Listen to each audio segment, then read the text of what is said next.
Olá, sou Vivian Carla e está começando mais um programa Papo de Imprensa. Na edição de hoje, estaremos entrevistando o deputado federal Emanuelzinho, falando um pouco sobre a sua história, sobre os seus projetos e de que forma ele traz essa política. Confira comigo. Começando mais um programa, recebendo hoje uma pessoa muito importante aqui do nosso cenário político, da história da nossa cidade, que está começando sim, porque é uma pessoa jovem, uma história nova, com muita coisa bacana para contar para você que nos acompanha. Emanuelzinho, seja muito bem-vindo ao nosso programa. Muito obrigado pela oportunidade, pelo seu tempo, né?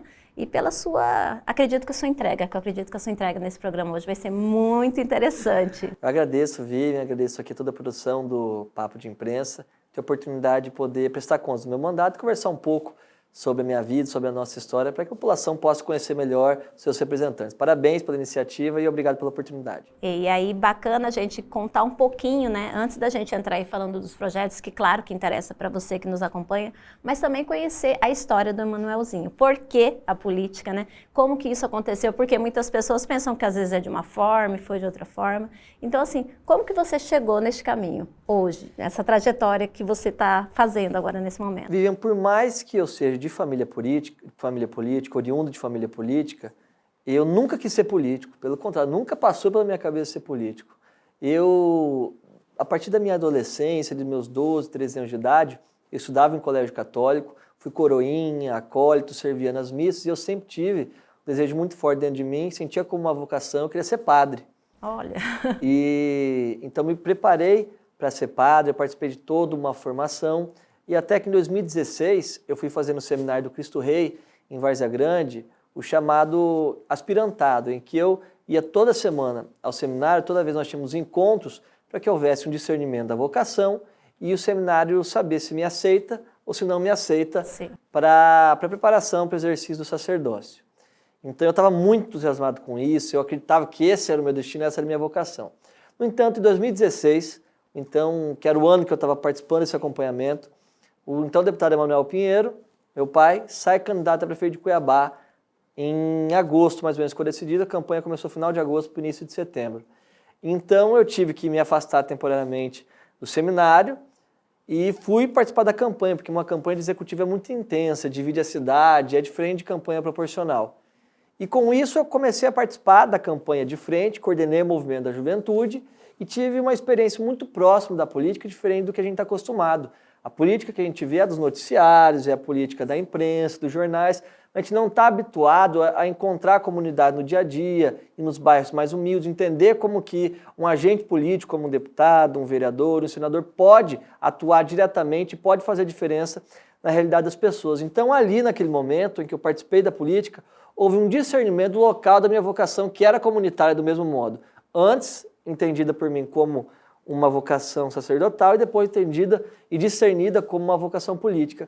Aí logo em seguida eu fui convidado para assumir a presidência da juventude do MDB, do PMDB à época, depois voltou a chamar MDB, e comecei a articular trabalhos com a juventude, cursos de formação em Cuiabá, e aí eu não parei mais. Aí eu fui me envolvendo, surgiu a oportunidade em 2018, sair candidato a deputado federal e hoje estamos aqui. Mas, ao contrário talvez do que as pessoas pensem, como eu disse inicialmente, nunca passou pela minha cabeça. Pelo contrário, por ver como é que funciona a vida política, pela dificuldade que é, porque é uma vida pública, você está muito exposto a todo tipo de opiniões. Então eu nunca quis isso para mim, eu sempre fui mais reservado. No entanto, foi despertando a vocação e hoje eu estou tendo a oportunidade de exercer com o ofício de deputado federal do meu estado, sendo o mais jovem da história a ser eleito, então com 23 anos de idade. É muito bacana. Chega a se perguntar, né? Você escolheu a política ou a política te escolheu? Talvez a política tenha escolhido, mas você veja, é um desafio muito grande, muito jovem. Eu tenho um irmão que tem 23 anos de idade, 22, 23 anos de idade, está cursando medicina. Eu, olhando para ele com 23 anos de idade, eu não o recomendaria, por ser muito jovem. Eu não o recomendaria. Então eu vejo hoje, eu fico pensando, porque com 23 anos, peitei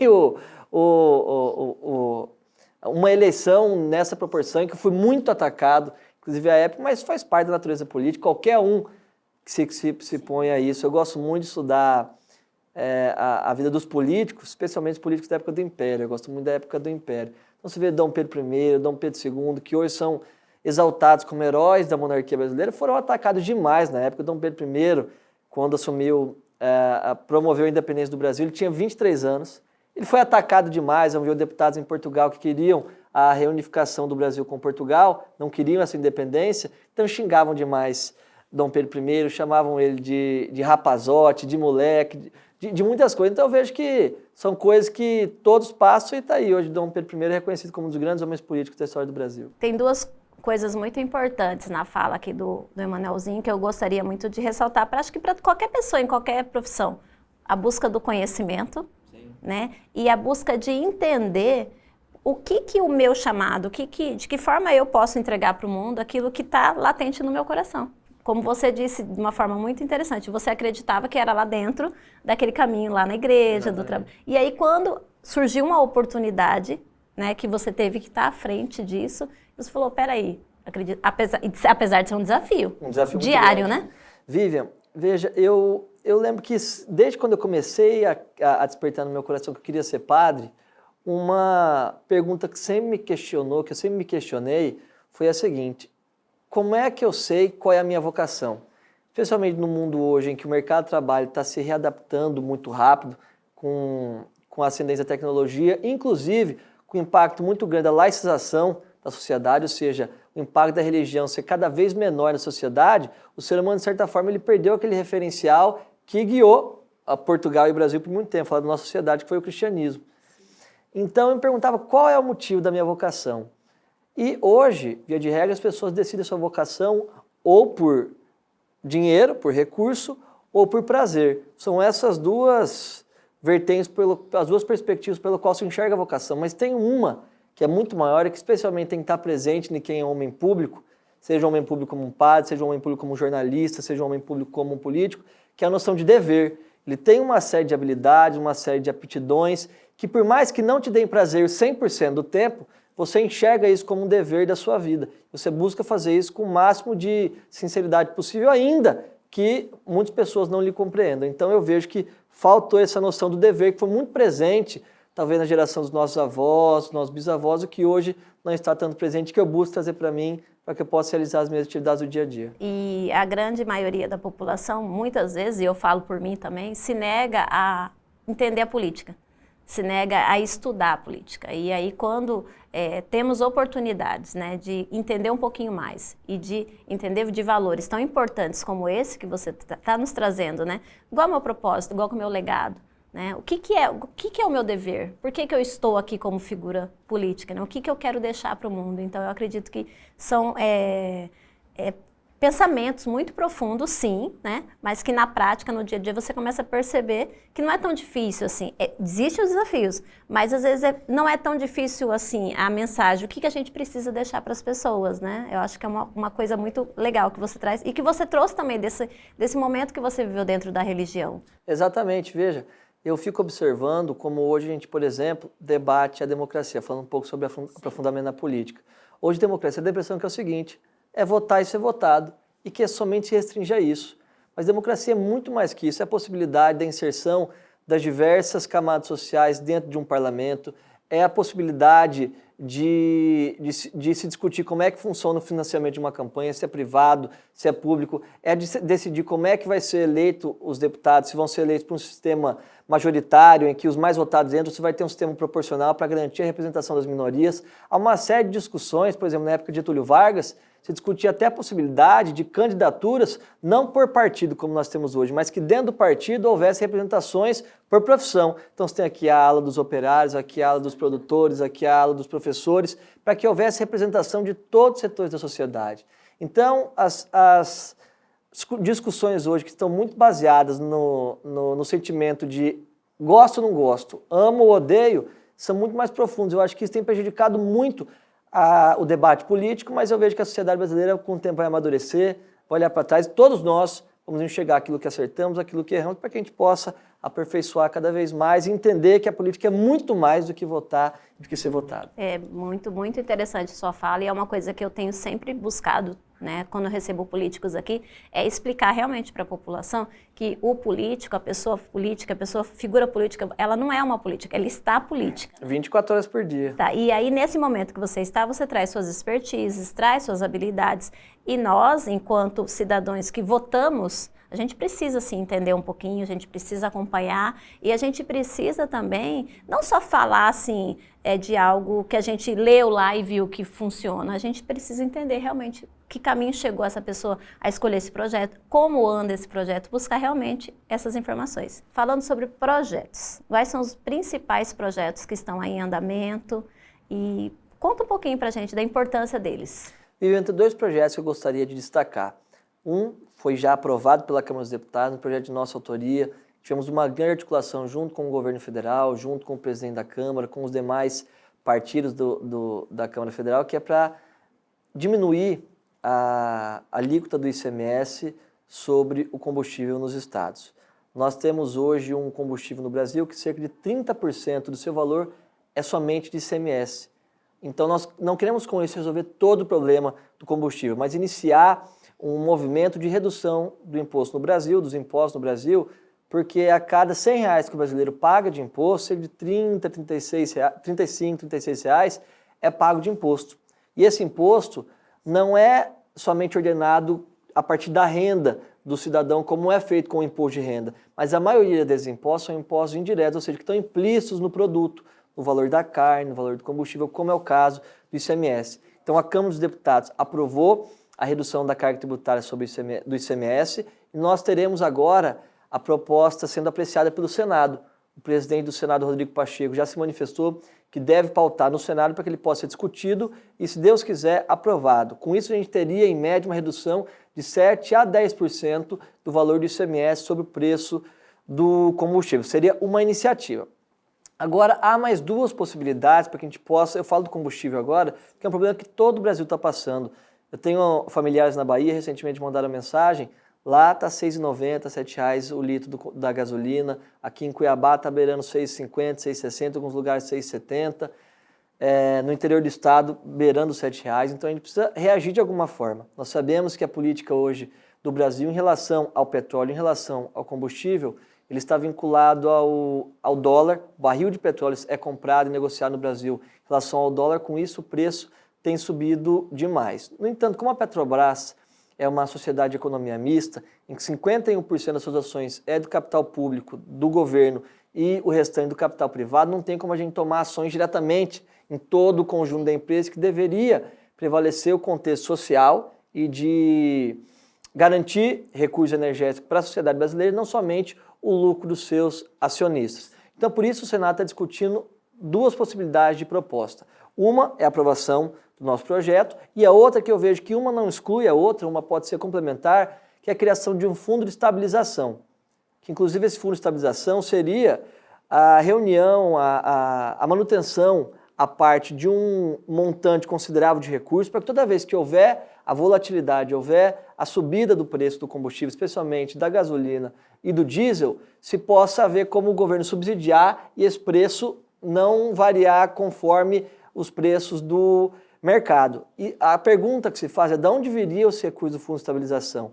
Há 2 propostas. Uma é com a taxação da exportação do petróleo. O Brasil está, se não me engano, em 7º lugar do ranking de países exportadores no mundo. E a outra proposta é que, do conjunto dos impostos pagos pelo cidadão no combustível, um montante seja reservado ao subsídio do preço do combustível quando houver a variação, o governo possa injetar o seu recurso e, com isso, abaixar o preço. É uma outra das propostas. Tem uma terceira proposta sendo apresentada pelo presidente Jair Bolsonaro, que é uma PEC, uma proposta de emenda à Constituição, que prevê zerar o recurso do PIS e do COFINS, que são os recursos federais, os impostos federais que mais impactam no valor do combustível. Zerando o PIS e zerando o COFINS, nós teríamos aí cerca de um impacto de redução de 60 centavos diretamente no preço do combustível.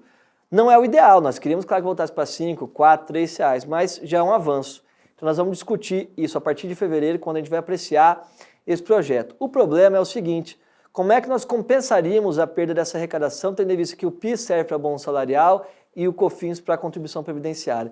Então essa será a discussão que a gente quer fazer, porque a gente não prejudique quem tem direito a esse recurso, mas também a gente possa garantir a redução do combustível, porque o combustível ele afeta o cidadão mais humilde que depende do transporte coletivo, então sobe a tarifa de transporte coletivo, afeta o profissional do Uber, o taxista, o motorista de aplicativo, afeta qualquer cidadão que tem que levar o seu filho para a escola, ir no mercado fazer compra, afeta do mais humilde ao mais rico. Então a proposta interessa a todos os brasileiros, que nós já estamos trabalhando para que, se Deus quiser, seja aprovada essas propostas no Congresso Nacional. E a segunda proposta que nós apresentamos, que já foi apreciado, já foi caracterizado como regime de urgência, ou seja, em virtude da urgência do projeto, ela não passa pelas comissões, vai direto para a votação em plenário, que é a possibilidade de parcelamento das dívidas do FIES. Nós temos inúmeros brasileiros, mais de 1 milhão, a maior inadimplência da história do FIES, que ingressaram no programa do financiamento estudantil para que pudessem ter acesso ao ensino superior e, com isso,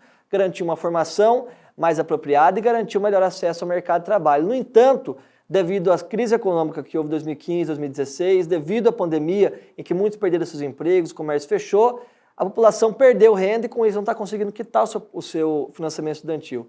Então, enquanto muitos bancos, mega empresários do agronegócio conseguem o seu financiamento, o seu parcelamento das dívidas, porque o estudante simples, o estudante brasileiro não pode ter o seu FIES parcelado. Então, a partir dessa pressão, agora, num diálogo com o governo, o presidente Bolsonaro apresentou uma medida provisória que será apreciada por nós também em fevereiro, que possibilitará o parcelamento ou até mesmo o perdão de até 90% das dívidas dos inadimplentes, que será uma medida econômica e educacional sem precedentes na história do Brasil. São dois pontos muito importantes, né? Que acredito que são duas moedas muito importantes que você trouxe aí. O combustível, né? Que é realmente, de fato, afeta todo mundo, não tem como.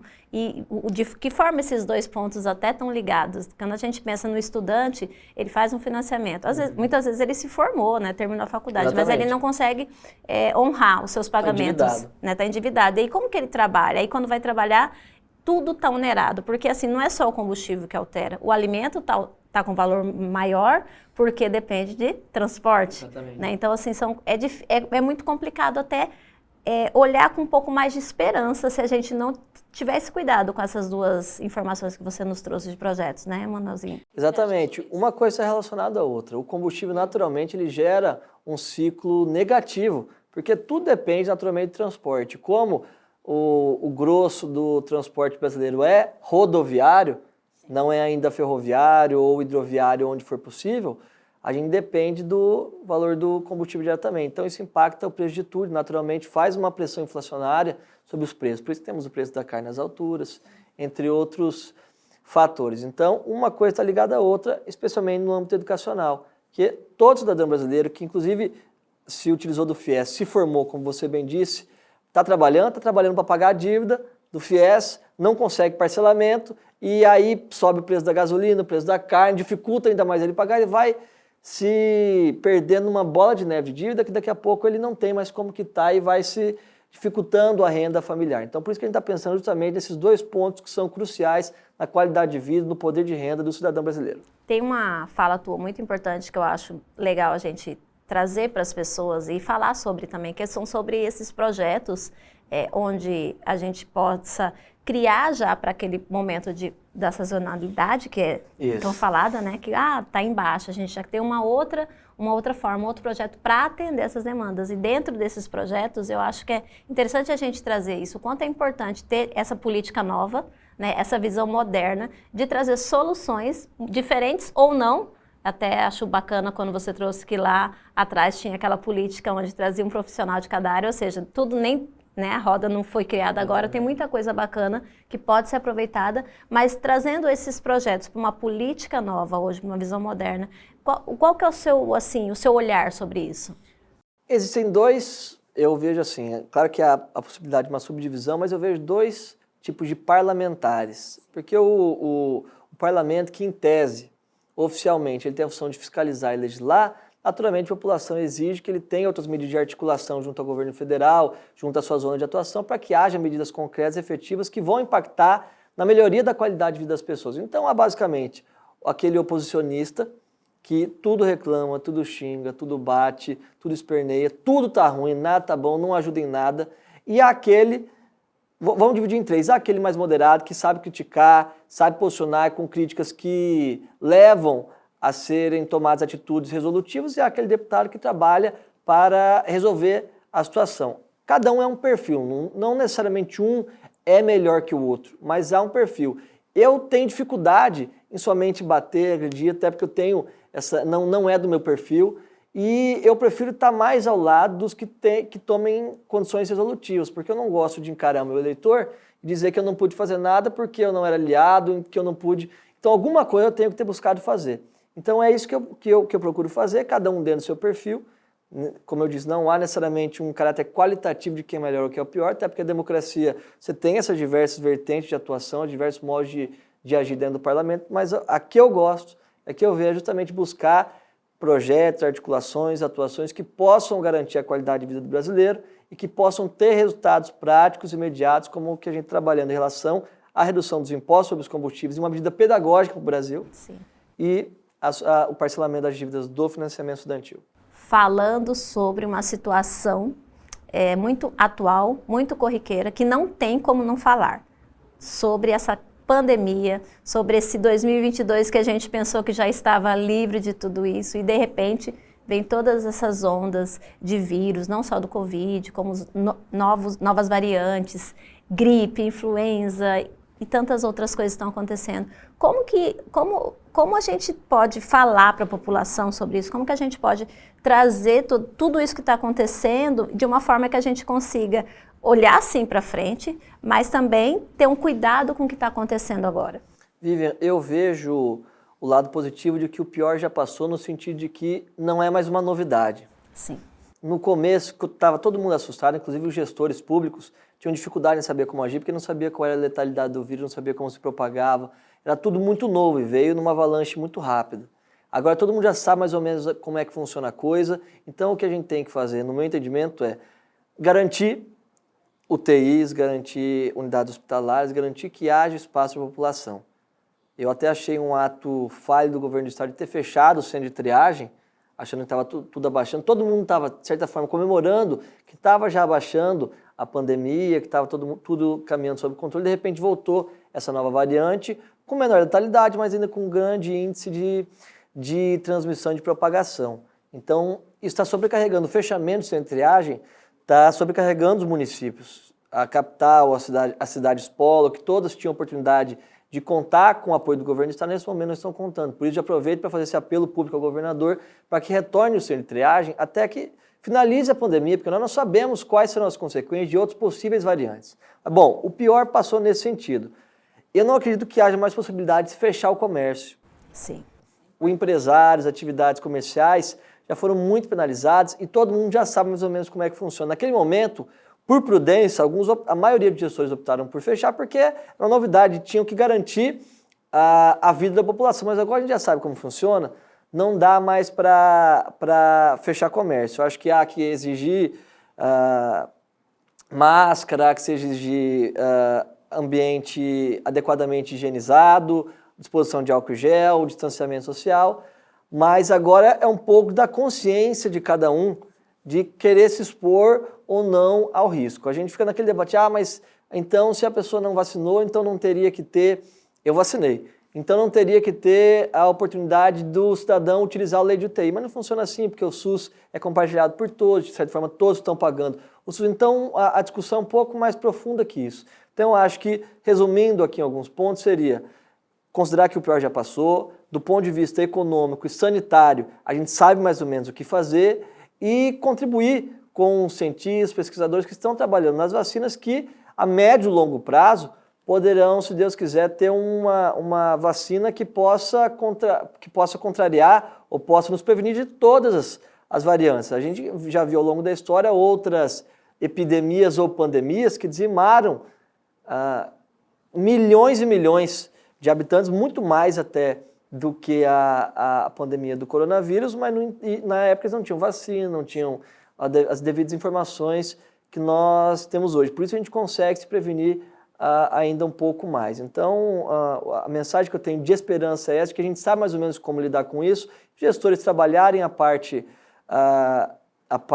das UTIs, dos leitos de UTI, e garantindo que a população tenha o máximo de consciência, distanciamento social, sem fechar a economia, para que a gente possa se recuperar, a população também ter a oportunidade de ter o seu emprego, a sua renda, e até que a gente possa superar essa pandemia, as coisas voltarem como sempre foram, voltarem ao normal. Algo muito importante, você trouxe com muita propriedade todas as informações, mas falando de informação, muitas pessoas pegam informações aleatórias, já entram em pânico e às vezes trazem pânico para as pessoas, porque às vezes pode ser uma desinformação, pode ser um fake news, pode ser uma fala de um achismo das pessoas. Então acho que é bacana você trazer um pouquinho sobre dessa falta de conhecimento muitas vezes e de você sair se apropriando de algo que você não tem muita certeza. Hoje em dia no Brasil todo mundo acha que é médico. Todos nós achamos que somos técnicos de futebol, achamos que somos médicos, achamos que somos tudo. E claro que também dentro da medicina há diversidade de correntes. No entanto, com o advento das redes sociais, especialmente WhatsApp, Facebook, Instagram, nós temos uma democratização da informação, tanto para o lado bom quanto para o lado ruim. Sim. Então, você tem muitas informações positivas que hoje a gente tem a oportunidade de ter acesso de forma rápida e instantânea, mas também informações que não têm a mínima base científica ou nenhuma base na realidade. Então, o que eu aconselharia, o que eu faço, eu posso falar por mim, aí cada um avalia e faz o seu discernimento, que todas as informações que eu pego em relação à pandemia, em relação à vacina, em relação ao medicamento, eu busco as fontes daquela informação, resultado de pesquisa que não é na base de tentativa e erro. A base de tentativa e erro é muito perigosa, porque ela pode tirar vidas. Então, buscar o conjunto probatório, algo que dentro do direito a gente faz muito, a gente busca o conjunto probatório, o conjunto de elementos e informações que podem me dar uma situação fática real do que é que está acontecendo, para que daí eu possa tomar minha decisão. Porque são muitas informações exercendo pressão sobre a gente, até de forma inconsciente, a gente fala, não acredito nisso, mas o nosso inconsciente fala, e se for verdade, e se esse medicamento for? Então, buscar entender o que é que está acontecendo para que a gente não caia em mentiras ou interesses, muitas vezes políticos, que existem também, ou econômicos, que existem por trás dessa propaganda. Então, a gente acha que a divulgação de um medicamento, ou a divulgação de uma determinada forma de agir, é somente um achismo, uma atitude espontânea da pessoa, mas há muitas vezes interesses econômicos também por trás. E é importante também, né, falando sobre informação, buscar realmente entender, e antes da gente sair propagando, né, da gente sair, às vezes até, você nunca sabe o estado que a pessoa vai receber aquela mensagem, a gente nunca sabe o que aquela pessoa está vivendo para você trazer aquela informação nesse momento. Uma outra coisa que eu gostaria de trazer, até porque você trouxe isso no seu primeiro momento, é o seu olhar sobre as coisas positivas, né? Porque muito se fala sobre o Covid, muito se fala sobre a pandemia, são 2 anos, já estamos aí entrando num 3º ano, diferente de tudo que a gente já viveu. Acredito que muita gente não tenha vivido, né, esse cenário, mas assim, entrando aí para o 3º ano, mas já trazendo um olhar positivo, o que a gente, dentro da política, dentro da tua vida como ser humano mesmo, o que você entende como positivo de todo esse momento que a gente viveu e vive? Vivian, eu vejo alguns impactos que todos nós sofremos e vamos ainda digerir e amadurecer com o passar do tempo, que passam alguns por questões políticas, econômicas e outros por questões até psicológicas e existenciais. Em relação à certeza da globalização como realidade muito afirmativa no nosso mundo hoje. A gente sempre falou da realidade da globalização como fenômeno econômico, a gente pode enxergar ele hoje muito presente quando a gente tem um vírus que começou ali na China ou em algum outro país e rapidamente propagou para o país inteiro, para o mundo inteiro de forma muito rápida. Isso é algo que, de certa forma, vai gerar um impacto inconsciente no mundo inteiro, com uma certeza de que aquelas barreiras que ao longo da história foram pregadas com barreiras étnicas, nacionais, elas estão cada vez mais estreitas e cada vez menores. Um segundo ponto é a verificação da importância daquilo que é verdadeiro e daquilo que não é. Nunca, eu acho que antes na história, nem em momentos políticos, se houve tanta busca por informação ou desinformação sobre um fato em que há opiniões tão divergentes, inclusive a ponto de pessoas darem a própria vida. Tem um filósofo que eu gosto muito que ele fala que as ideias que são verdadeiramente verdadeiras só são aquelas que, no momento que eu estou para morrer, no momento que eu estou com maior dificuldade na minha vida, aquela ideia tem algum valor para mim.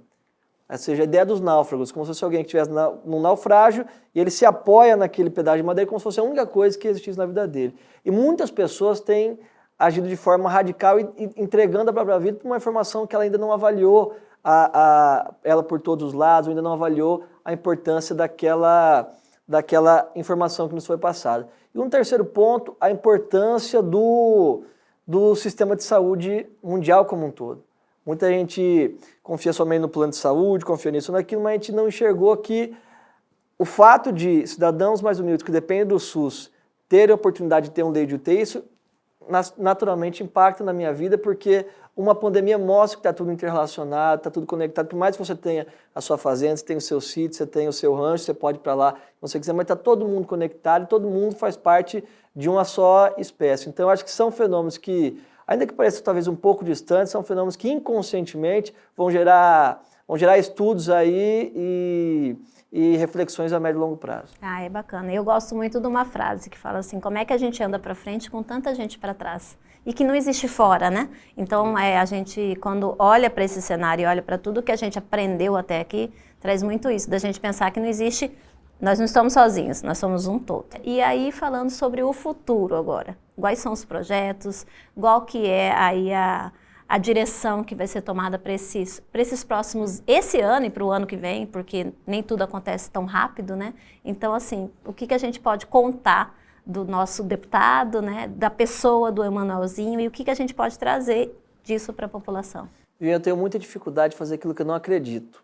Tenho muita dificuldade quando eu não creio veementemente em alguma atitude ou em alguma realidade e me doar inteiramente para aquela coisa. Então, se eu me proponho a ter uma pré-candidatura à reeleição como deputado federal, porque eu acredito que pode haver a identidade ainda, apesar dos pesares, entre parlamentar e a população, com a proporcionalidade da população que escolhe aquele candidato para ser o seu representante nas decisões mais importantes do país. Então, eu estou concluindo ainda, estou iniciando o 4º ano do meu mandato, estou ainda com uma série de ações a ser realizadas em vários municípios. Hoje já agendamos uma série de visitas na região oeste, no Vale do Arinos, aqui na Baixada Cuiabana, para que eu possa ainda colher algumas realidades de alguns municípios e possa buscar recursos, buscar obras, buscar ações que possam garantir a qualidade de vida da população desses municípios. Então, a partir disso, a partir do resultado do meu trabalho durante os 4 anos que serão avaliados, eu estou discutindo essa pré-candidatura, avaliando ainda a questão partidária, para onde é que nós vamos, qual será o melhor projeto para Mato Grosso, para o Brasil,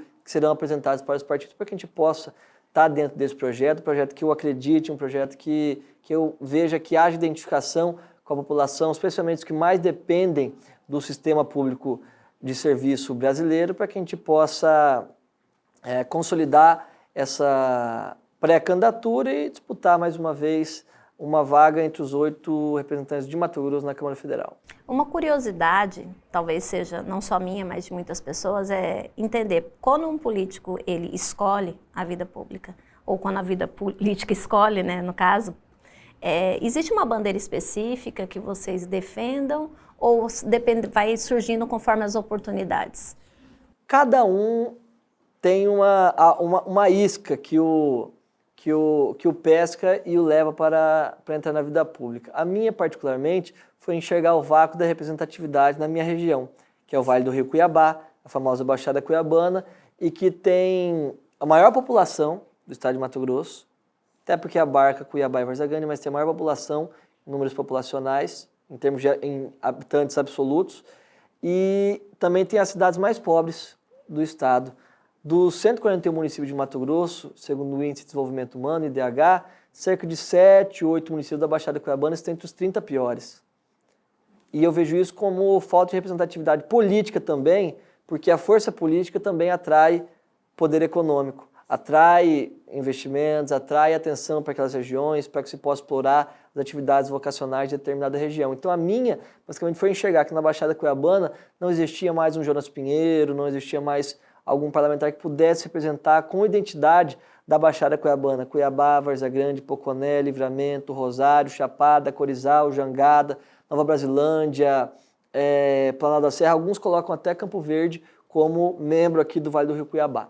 Então, a minha particularmente foi essa. Outros entendem que é porque é uma pauta liberal, outro porque é uma pauta mais trabalhista, ou porque cada um... Mas eu vejo que hoje, infelizmente, cada vez mais se tem diminuído a importância da ideologia como identidade ligada à população e não somente uma ideia abstrata, porque hoje basicamente se divide o seguinte: se é direita, você é esquerda.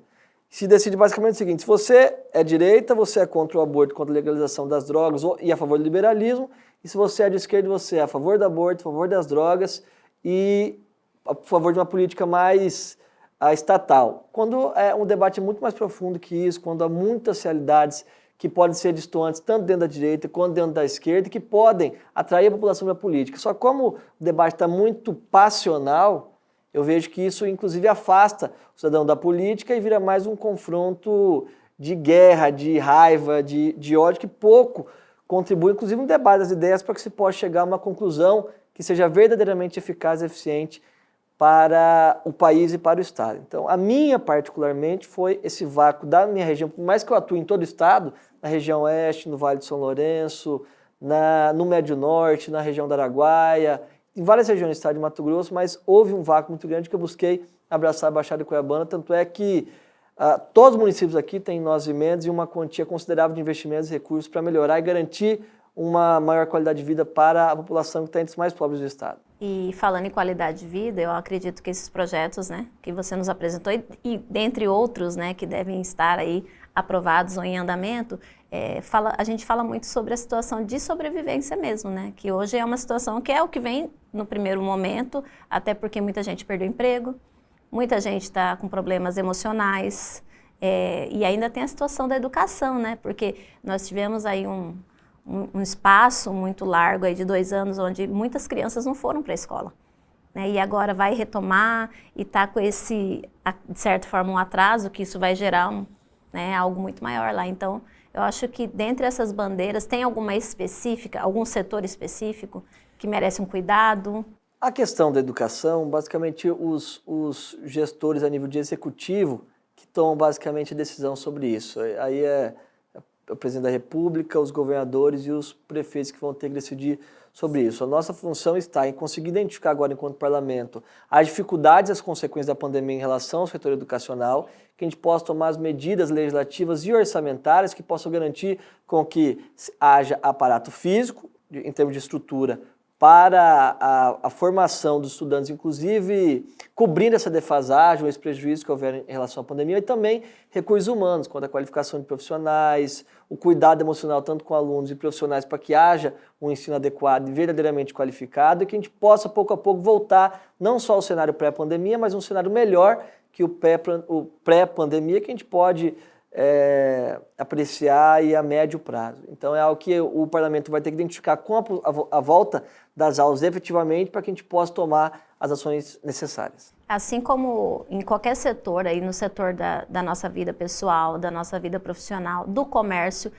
e assim a política também, eu acredito que todos nós temos que entender esse cenário que estamos vivendo como um cenário que a gente precisa ter um pouco de paciência, né? Eu acho que tem que ter paciência e onde cada um de nós possamos fazer a nossa parte, né? Então, nós enquanto pais, nós enquanto estudantes, nós enquanto cidadãos que fazem o voto ou enquanto pessoas públicas, eu acho que a importância de que cada um faça a sua parte. Eu acho que é uma coisa assim que é muito relevante, porque falar, criticar é muito fácil. Então, assim, eu queria que você trouxesse isso para as pessoas, a importância das pessoas cobrarem, das pessoas, de alguma forma, poderem contribuir para essa política, porque ela é democrática, ela é uma política de todos, né? Então, eu gostaria que você trouxesse no seu olhar, do seu jeito, né? Que é um jeito muito, assim, único de trazer a política, uma política nova, uma política que não beneficie quem, mas beneficie o todo, né? De que forma a gente pode trazer esse recado para a população? Eu vejo que os atores políticos como um todo, eles têm que nesse momento estarem muito conectados à realidade das pessoas, sob pena de haver um hiato entre aquilo que a população está vivendo e aquilo que está na cabeça dos representantes políticos. Então eu acho que é justamente a hora de a gente fazer a gestão participativa ou o mandato participativo cada vez mais real, como cada vez mais eficaz e eficiente, para para que a gente possa ter a participação da população, não só com sugestões, mas também com críticas que a gente possa ouvir, porque muitas vezes o político não gosta de uma crítica ou outra, mas aquilo é verdadeiramente a realidade que a pessoa está vivendo, está sofrendo. Então a importância da cobrança, da proximidade dos seus representantes é cada vez mais importante, mas especialmente um recado para a classe política, não para a população, mas a classe política que esteja atento, com ouvidos abertos, para que possa ouvir e escutar, porque às vezes tem gente que fala que você está ouvindo, mas não está escutando. E a gente possa realmente ter essa proximidade, essa aproximação da realidade que as pessoas estão vivendo, e a gente possa ter uma representatividade cada vez mais efetiva e verdadeiramente palpável, que o cidadão enxergue os resultados verdadeiros da ação do seu parlamentar, do seu prefeito, do seu governador, do seu presidente, seja em qual esfera de atuação que ele esteja exercendo a sua atividade. Olha, não sei para vocês, mas aqui o tempo voou, passou muito rápido, né? Foi assim, é um prazer muito grande conhecer a tua história, conhecer um pouco dos seus projetos. A gente sabe que se deixasse a gente ficaria aqui o dia todo, tem muita coisa, mas eu achei muito bacana conhecer os seus ideais, né? Conhecer essa sua jovialidade e ao mesmo tempo essa sua firmeza na sua fala, na propriedade como você traz, né? Traz a política de uma forma muito objetiva. Então, eu agradeço em nome da equipe, agradeço em nome do programa e é isso. Então, muito obrigado e espero você aqui numa próxima oportunidade para a gente trazer um pouco mais de informação para a população. Eu agradeço a oportunidade aqui do Papo de Imprensa, a Vivian, toda a produção, especialmente porque a gente abordou alguns temas diferentes do que realmente a gente está acostumado, então acho que isso pode fazer com que a população conheça um pouco mais dos seus representantes. A mim foi um prazer, foi uma satisfação muito grande, passou muito rápido. Espero ter a oportunidade de voltar aqui outras vezes. Muito obrigado. Obrigada. Esse foi o Papo de Imprensa. Espero que vocês tenham gostado. Para assistir esse programa na íntegra, acesse nossa plataforma agroplus.tv. E para acompanhar nossas notícias, acesse nosso site www.papodeimprensa.com.br. Até a próxima!